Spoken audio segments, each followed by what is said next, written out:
May nagtanong lang sa akin paano gumawa ng thumbnail sa Facebook account, sa Facebook post, Facebook Reels, and many more. So, ang gagawin natin yan dito sa editor na paborito ng mga vloggers, which is CapCut.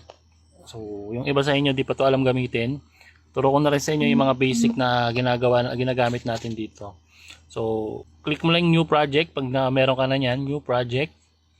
Then hanap ka ng video na i-edit mo. Ito sample, yung tutorial ko. Ito edited na tutorial ko na to. So para makagawa ka dito ng thumbnail, kung itong nakikita mong cover, i-click mo lang yan. Tapos hahanap ka lang kung saang part mo gustong i-thumbnail. Yan. Bawa itong part na to gusto mong i-thumbnail. Yan. Save mo lang. Click save mo lang. Automatic thumbnail na siya. Then meron pang isa, pwede kang mag-ready na ng thumbnail mo, then click mo tong upload. Bawa gusto mong i-thumbnail ito.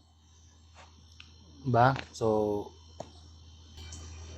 yan, thumbnail mo na siya. So ganun lang kadali. Pag sinave mo yan yung thumbnail na lalabas. Ayan o. Diba? So ganun lang kadali.